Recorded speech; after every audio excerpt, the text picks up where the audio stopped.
ನನ್ನ ಜಾನಕಿ ಅಂತ ಹೇಳ್ತಿದ್ರಿ. ಈಗ ಈ ಜಾನಕಿನ ಒಬ್ಳನ್ನೇ ಬಿಟ್ಟು ನೀವು ಹೋಗ್ತಿದ್ದೀರಾ ಅಂದ್ರೆ ನನ್ ಮದ್ವೆ ಮಾಡಿಸ್ಬೇಕು, ನನ್ ಮಕ್ಳನ್ನ ಆಟ ಆಡ್ಸ್ಬೇಕು ಅಂತ ಹೇಳ್ತಿದ್ರಿ ಅಲ್ವಾ? ಮತ್ತೆ ನನ್ ಮದ್ವೆಗ್ ನೀನಿರಲ್ವಾ ಅಪ್ಪ?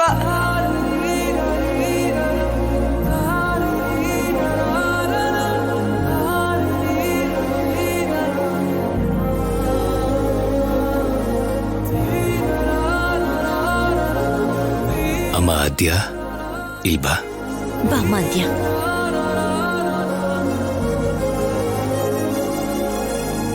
ಕೂತ್ಕೊಳ್ಳಮ್ಮ. ಏನ್ ದೊಡ್ಡಪ್ಪ?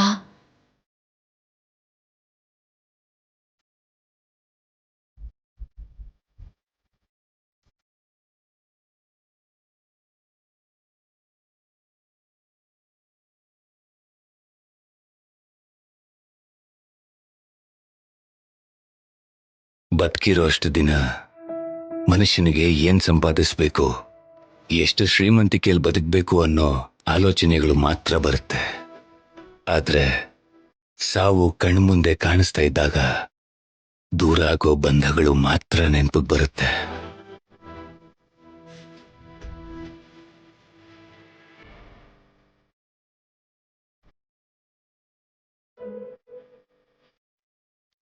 ಸಾವು ಸ್ವಲ್ಪ ಸ್ವಲ್ಪನೇ ನನ್ನನ್ನ ತನ್ನ ಮಡ್ಲಿಗೆ ಹೇಳ್ಕೋತಾ ಇದ್ದಾಗ ಆ ಕ್ಷಣ ನನಗೆ ಮೊದಲು ನೆನಪಾಗಿದ್ದು ರಾಜಲಕ್ಷ್ಮಿ.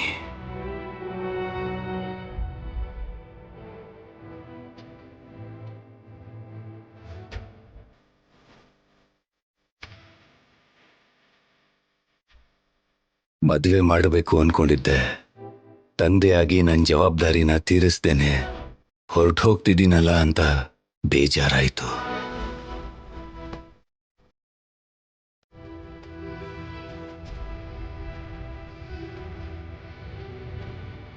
ಆಮೇಲೆ ನಮ್ಮಮ್ಮ. ಹೊಟ್ಟೆಯಲ್ಲಿ ಹುಟ್ಟೋನು ಕಣ್ಮುಂದೆ ಶವವಾಗಿ ಕಾಣಿಸ್ತಿದ್ರೆ ನನ್ನ ತಾಯಿಗೆ ಬದುಕಕ್ಕಾಗುತ್ತಾ ಅನ್ನೋ ದುಃಖ, ಭಯ.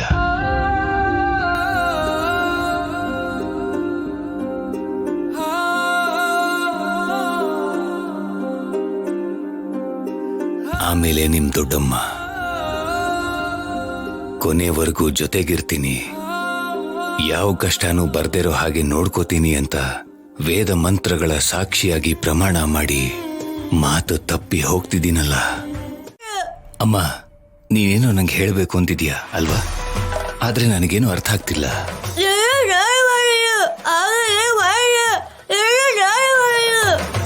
ಅದು ಅಣ್ಣ, ನಾನು ಹೇಳ್ತೀನಿ ಮಾವ, ಆದ್ಯ ಮಾಡಿದ ಕೆಲ್ಸದ ಮುಂದೆ ನಂದ್ಯಾವ ಮಹಾ ಅಂತ ಹೇಳ್ತಿದ್ದಾಳೆ ಅಲ್ವಾ?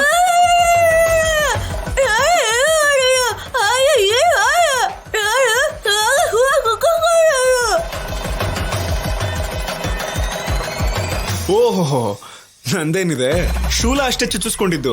ನಂತರ ಬೇಜಾನ್ ಜನ ಮಾಡ್ತಾರೆ, ಆದ್ರೆ ಆದ್ಯ ಹುತ್ತದ ಮಣ್ಣು ತಂದಿದ್ದಾಳೆ. ಹಾವು ಕಚ್ಚುತ್ತೆ ಅನ್ನೋ ಭಯಾನೇ ಇಲ್ದೇನೆ, ಪ್ರಾಣ ಲೆಕ್ಕ ಹಾಕ್ದೇನೆ ತಂದಿದ್ದಾಳೆ ಅಂದ್ಲು ಅಲ್ವಾ ಚಾರು? ಹೌದಾ?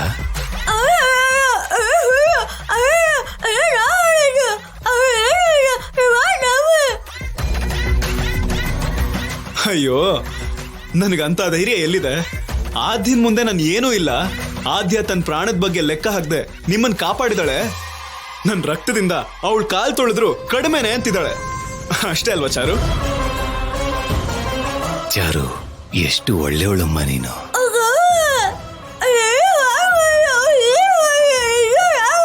ಸಾಕ್ ನಿಲ್ಸೆ.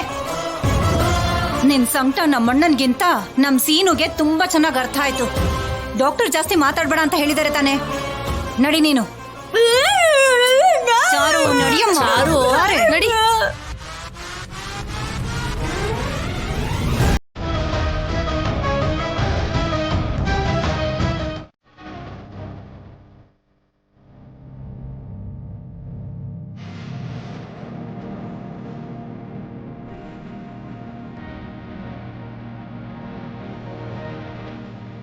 ಇದಕ್ಕೂ ಮುಂಚೆ ಕಾಲೇಜಿಂದ ಯಾಕೆ ತೆಗ್ದಾಕಿದ್ದು? ಯಾಕೆ ಹೇಳೋದಕ್ಕೆ ಹಿಂದೆ ಮುಂದೆ ನೋಡ್ತಾ ಇದ್ದೀರಾ? ಹೇಳೋಕ್ಕಾಗ್ದಿರೋಂಥ ಕೆಲಸ ಏನಾದರೂ ಮಾಡಿದ್ರಾ? ನಿಮ್ಗೆ ಹೇಳೋದಕ್ಕೆ ಕಷ್ಟ ಆಗ್ತಿದೆ ಅನ್ಸುತ್ತೆ. ಹೋಗ್ಲಿ, ನಾನೇ ಹೇಳ.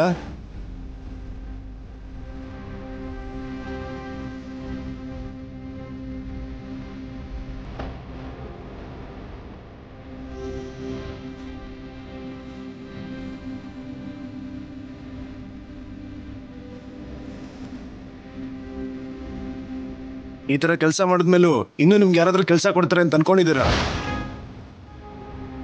ಗುರು ಅನ್ನೋ ಪದಕ್ಕೆ ದೊಡ್ಡ ಅವಮಾನ ನೀವು.